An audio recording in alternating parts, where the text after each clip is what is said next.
শুভ সন্ধ্যা বন্ধুরা। আজ হলো 21 মে, 6 জ্যৈষ্ঠ, বৃহস্পতিবার। আজকের সন্ধ্যার বিশেষ বিশেষ খবরগুলি হলো: এবার থেকে সমস্ত মাদ্রাসায় বন্দে মাতরম গাওয়া বাধ্যতামূলক, নির্দেশিকা জারি। বিধানসভায় বিরোধী দলনেতা নির্বাচিত ওয়াজেদ আলী। আজ 5 গ্রামে সংঘটিত হলো এক ভয়ঙ্কর অগ্নিকাণ্ড। রঞ্জিত দাস নামের এক ব্যক্তির বসত গৃহ সহ নগদ টাকা পুড়ে ছাই। চোখের সামনে পুড়ে ছাই বাদাম বিক্রেতার স্বপ্ন। আগুনে কেড়ে নিল গড় স্বপ্ন আর 3.5 লক্ষ টাকার নগদ অর্থ। ইউনিফর্ম সিভিল কোড ইসলামী আইন বিরোধী, বলল নদওয়াতুত তামির। শুরু হলো ষোড়শ অসম বিধানসভার প্রথম অধিবেশন। আজ শপথ নিলেন সব বিধায়করা। গুজব উড়িয়েই চলল কাবুগঞ্জের গবাদি পশুর সাপ্তাহিক বাজার। খেলার ছলে লিফটে উঠেছিল 7 বছরের শিশু। লিফটের দরজার ফাঁকে 1.5 ঘন্টা আটকে মর্মান্তিক মৃত্যু ঘটল এক শিশুর। কাটিগড়া জালালপুরে জব কার্ডের টাকার নামে টাকা লুণ্ঠনের অভিযোগ, পৃথক পৃথক মামলা দায়ের। শিলচর চেংকুরি রোডের গ্যাস এজেন্সির বিরুদ্ধে গ্রাহক অবহেলার অভিযোগে বিক্ষোভ। আজ বিনা প্রতিদ্বন্দ্বিতায় অধ্যক্ষ পদে নির্বাচিত রঞ্জিত কুমার দাস। এবার ইবোলা ভাইরাস নিয়ে ভারতেও জারি সতর্কতা। এবং শেষ খবরটি সম্প্রীতির বার্তা, গোমাংস ভক্ষণ নয়, সিদ্ধান্ত 5 গ্রামের মুসলিম সমাজের। ঈদে গরু কুরবানি বন্ধের আহ্বান পাতারকান্দিতেও। তাহলে বিস্তারিত খবরে যাওয়ার আগে অবশ্যই ভিডিওটিতে একটি লাইক করে চ্যানেলটি সাবস্ক্রাইব করে পাশের বেল আইকনটি বাজিয়ে রাখবেন এবং ফেসবুক পেজটি ফলো করে ভিডিওটি অবশ্যই শেয়ার করবেন যাতে সঠিক তথ্যগুলো সবার কাছে পৌঁছাতে পারে। এবার শুনুন আজকের খবরগুলির বিস্তারিত। প্রথম খবর, এবার মাদ্রাসায়ও বন্দে মাতরম গাওয়া বাধ্যতামূলক, নির্দেশিকা জারি পশ্চিমবঙ্গে। সমস্ত মাদ্রাসায় এবার থেকে বাধ্যতামূলক গাওয়া হবে বন্দে মাতরম। সম্প্রতি এমনই নির্দেশিকা জারি করেছে পশ্চিমবঙ্গের মাদ্রাসা শিক্ষা দফতর। ইতিমধ্যেই এই সিদ্ধান্তকে ঘিরে রাজনৈতিক ও শিক্ষা মহলে শুরু হয়েছে ব্যাপক চর্চা। নতুন নির্দেশ অনুযায়ী সরকার পরিচালিত, সরকার পোষিত এবং স্বীকৃত সমস্ত মাদ্রাসায় ক্লাস শুরুর আগে প্রার্থনা সভায় বন্দে মাতরম গাওয়া বাধ্যতামূলক করা হয়েছে। গত 19 মে মাদ্রাসা শিক্ষার ডিরেক্টরেট এই নির্দেশিকা জারি করে। সংশ্লিষ্ট কর্তৃপক্ষের অনুমোদনের ভিত্তিতে এই সিদ্ধান্ত কার্যকর করা হয়েছে বলে জানানো হয়েছে। পাশাপাশি আগের সমস্ত নির্দেশ বাতিল করে দ্রুত নতুন নিয়ম চালুর নির্দেশ দেওয়া হয়েছে। আজ 5 গ্রামে সংঘটিত হলো এক ভয়ঙ্কর অগ্নিকাণ্ড। ভয়ঙ্কর অগ্নিকাণ্ডে রঞ্জিত দাসের বসত গৃহ সহ নগদ টাকা পুড়ে ছাই।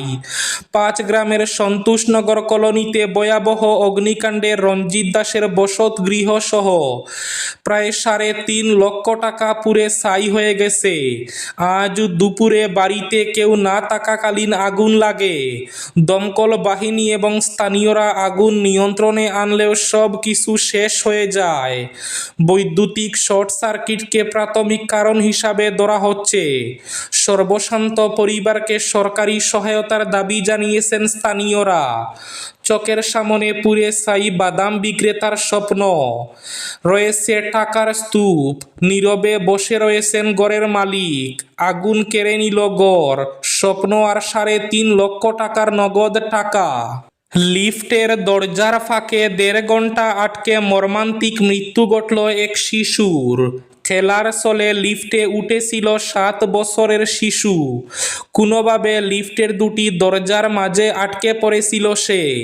হাজার চেষ্টাতেও কিছুতেই নিজেকে মুক্ত করতে পারেনি। শেষ পর্যন্ত দম বন্ধ হয়ে সেখানেই মৃত্যু হলো শিশুটির। এই মর্মান্তিক ঘটনা ঘটেছে মহারাষ্ট্রের পুনে শহরের একটি বহুতলে। জানা গিয়েছে মৃত শিশুর নাম শিবাঙ্গ। পুনের শ্রীনগর রোড সংলগ্ন নিম্বাজনগর এলাকায় রিদ্ধি সিদ্ধি অ্যাপার্টমেন্টে দুর্ঘটনাটি ঘটে। রাতে খেলতে খেলতে আবাসনের লিফটে উঠে পড়েছিল 7 বছরের শিবাংশ।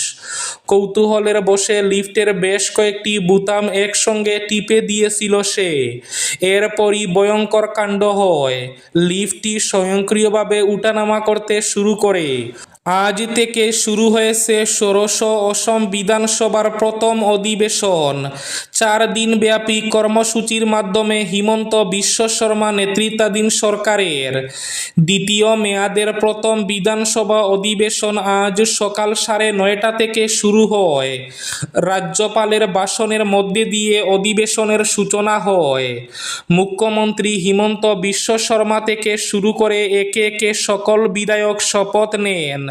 প্রোটেম স্পিকার চন্দ্রমোহন পাটোয়ারি বিধায়কদের শপথ বাক্য পাঠ করান। এরপর বিধানসভার স্থায়ী স্পিকার নির্বাচনের প্রক্রিয়া অনুষ্ঠিত হয়। 4 দিনের এই অধিবেশনে একাধিক গুরুত্বপূর্ণ বিল উত্থাপনের সম্ভাবনা রয়েছে। ঈদে গরু কুরবানি বন্ধের আহ্বান পাতারকান্দিতেও। ঈদে মুসলিমদের গরু কুরবানি থেকে বিরত থাকার আহ্বান জানালো গ্লোবাল প্রগ্রেসিভ ফাউন্ডেশন।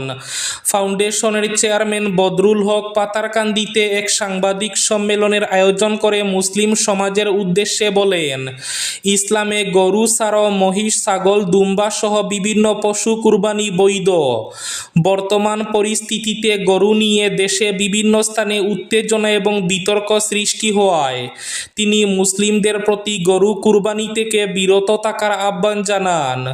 গরু নিয়ে হিংসার জেরে বিভিন্ন জায়গায় মুসলিমদের মৃত্যু হয়েছে। অসম সরকারও এসওপি জারি করেছে, মন্দিরের 5 কিলোমিটারের ভেতরে গরু কাটা নিষিদ্ধ। এদিকে সম্প্রীতির বার্তা, গোমাংস ভক্ষণ নয়, পানগ্রামের সিদ্ধান্ত মুসলিম সমাজেরও। গোমাংস ভক্ষণ ও গরু কেনাবেচা থেকে বিরত থাকার সিদ্ধান্ত নিল বৃহত্তর মুসলিম সমাজ। উদারবন্দের পানগ্রাম তৃতীয় খণ্ডের বৃহত্তর মুসলিম সমাজের এক সভা অনুষ্ঠিত হয়। সভায় সরকারের গোমাংস ভক্ষণ না করার সিদ্ধান্তের উপর আলোচনা হয়। প্রায় ঘণ্টা দুয়েক আলোচনার পর সর্বসম্মতিক্রমে সিদ্ধান্ত হয় তারা আর গোমাংস ভক্ষণ করবেন না এবং গরু কেনাবেচা না করার জন্য স্থানীয় বৃহত্তর মুসলমান সমাজের কাছে অনুরোধ জানান। কাটিগড়া জালালপুরে জব কার্ডের টাকার নামে টাকা লুণ্ঠনের অভিযোগ, পৃথক পৃথক মামলা দায়ের। পশ্চিম কাটিগড়ায় বিভিন্ন সরকারি প্রকল্পে চলছে দালালের দপদপানি। সরকারি প্রকল্পের নামে সাধারণ মানুষের কাছ থেকে টাকা লুণ্ঠনের একের পর এক উঠছে চাঞ্চল্যকর অভিযোগ। প্রধানমন্ত্রী আবাস যোজনা, বিদ্যুতের পর এবার জব কার্ড বানিয়ে দেওয়ার নামে চা শ্রমিকদের কাছ থেকে টাকা সংগ্রহের অভিযোগ। জানা গেছে, পশ্চিম কাটিগড়া তালকর গ্রান্টের বাটুলমারা এলাকার বেশ কয়েকটি চা শ্রমিক পরিবারের জব কার্ড বানিয়ে দেওয়ার নামে টাকা সংগ্রহ করেছে অজয় শুক্লবৈদ্য নামের ব্যক্তি। জব কার্ডের নামে একাধিক পরিবারের কাছ থেকে টাকা সংগ্রহ করলেও এখন পর্যন্ত জব কার্ড বানিয়ে দেয়নি বলে অভিযোগ করেন চা শ্রমিক লোকরা। তারা বলেন, জব কার্ড বানিয়ে দেওয়ার নামে অজয় শুক্লবৈদ্য গত কয়েক মাস পূর্বে তাদের কাছ থেকে টাকা নিয়েছিল। অনেক দিন হয়ে গেল, এখন পর্যন্ত তাদেরকে জব কার্ড বানিয়ে দেয়নি এবং বর্তমানে জব কার্ডের কথা বললে অজয় তাদের সঙ্গে অভদ্র আচরণ করে বলে অভিযোগ করেন তারা। আনুষ্ঠানিকভাবে অসম বিধানসভায় বিরোধী দলনেতা হিসাবে নির্বাচিত হলেন প্রবীণ কংগ্রেস নেতা তথা 5 বারের বিধায়ক ও প্রাক্তন মন্ত্রী ওয়াজেদ আলী চৌধুরী। কংগ্রেস হাইকমান্ডের অনুমতি সাপেক্ষে কংগ্রেস বিধায়ক দলের বৈঠকে এই সিদ্ধান্ত গৃহীত হয়। দীর্ঘ রাজনৈতিক অভিজ্ঞতা সম্পন্ন ওয়াজেদ আলী চৌধুরীর নাম বিরোধী দলনেতা পদে চূড়ান্ত হওয়ার পর দলের বিধায়কদের মধ্যে উৎসাহ লক্ষ্য করা যায়। দলীয় সূত্রে জানা গেছে, বিধানসভায় জনস্বার্থমূলক বিভিন্ন ইস্যুতে সরকারের বিরুদ্ধে শক্তিশালী ভূমিকা পালন করতেই তাকে এই গুরুদায়িত্ব দেওয়া হয়েছে। এবার ইবোলা ভাইরাস নিয়ে ভারতেও জারি সতর্কবার্তা। ইবোলা ভাইরাসকে গ্লোবাল হেলথ ইমার্জেন্সি ঘোষণা করেছে বিশ্ব স্বাস্থ্য সংস্থা। এবার ইবোলা নিয়ে ভারতেও সতর্কতা জারি হয়ে গেল। আজ বৃহস্পতিবার দিল্লির ইন্দিরা গান্ধী আন্তর্জাতিক বিমানবন্দরে এই মারণ ভাইরাস নিয়ে সতর্কতা জারি করা হয়েছে। ইবোলা ভাইরাস এখন কঙ্গো এবং উগান্ডায় মারণ রূপ ধারণ করেছে। বহু মানুষের মৃত্যু হয়েছে ইতিমধ্যে, আক্রান্ত শতাধিক। এদিকে এবার দিল্লির আন্তর্জাতিক বিমানবন্দর থেকে সতর্কতা জারি করে বলা হয়েছে যে নির্দিষ্ট দেশ থেকে কিছু দেশ থেকে আগত যাত্রীদের মধ্যে যদি কেউ অসুস্থ থাকেন বা ওই দেশ থেকে ট্রানজিট করেন, তাহলে যেন অবিলম্বে বিমানবন্দরের স্বাস্থ্য আধিকারিকদের কাছে রিপোর্ট করেন। শিলচর চেংকুরি রোডের গ্যাস এজেন্সির বিরুদ্ধে গ্রাহক অবহেলার অভিযোগে বিক্ষোভ। চেংকুরি রোডের জেপি গ্যাস এজেন্সির বিরুদ্ধে গ্রাহকদের সঙ্গে অবহেলার অভিযোগকে কেন্দ্র করে আজ বৃহস্পতিবার উত্তেজনাপূর্ণ পরিস্থিতির সৃষ্টি হয়। আজ সকালে মোবাইলে গ্যাস ডেলিভারির নোটিফিকেশন পাওয়ার পরও নির্ধারিত সময়ে সিলিন্ডার না পেয়ে ক্ষুব্ধ হয়ে ওঠেন বহু গ্রাহক। পরে তারা এজেন্সির সামনে জড়ো হয়ে ঘেরাও ও বিক্ষোভ প্রদর্শন করেন।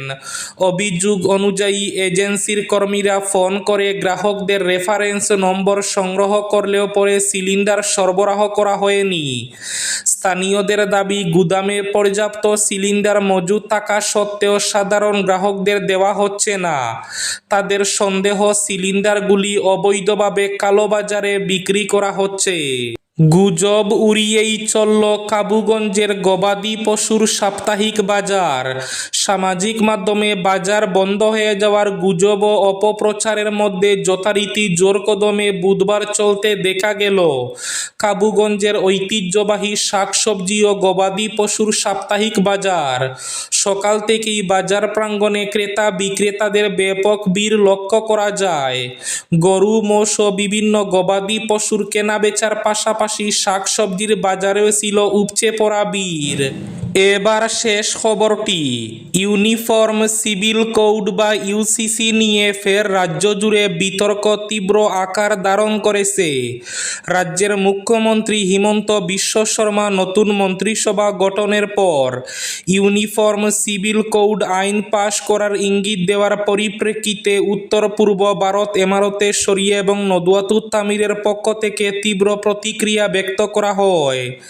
এদিন নদওয়াতুত তামিরের কেন্দ্রীয় কার্যালয়ে আয়োজিত এক সাংবাদিক সম্মেলনে উপস্থিত ছিলেন উত্তর পূর্ব ভারতের আমিরে শরীয়ত মাওলানা ইউসুফ আলী। সাংবাদিক সম্মেলনে বক্তব্য রাখতে গিয়ে নদওয়াতুত তামিরের কেন্দ্রীয় সাধারণ সম্পাদক মৌলানা আতাউর রহমান মাজার ভুইয়া বলেন, ইউনিফর্ম সিভিল কোড ইসলামী আইন বিরোধী। বিভিন্ন ধর্মাবলম্বীদের ব্যক্তিগত আইন যেমন বিবাহ, তালাক, উত্তরাধিকার ও দত্তক গ্রহণ নিজ নিজ ধর্মীয় রীতি ও বিশ্বাস অনুযায়ী পরিচালিত হয়, সেখানে অন্য কারো হস্তক্ষেপ গ্রহণযোগ্য নয়। এই ছিল আজকের সন্ধ্যার বিশেষ খবরগুলি। ভিডিওটি অবশ্যই লাইক করে শেয়ার করে দেবেন।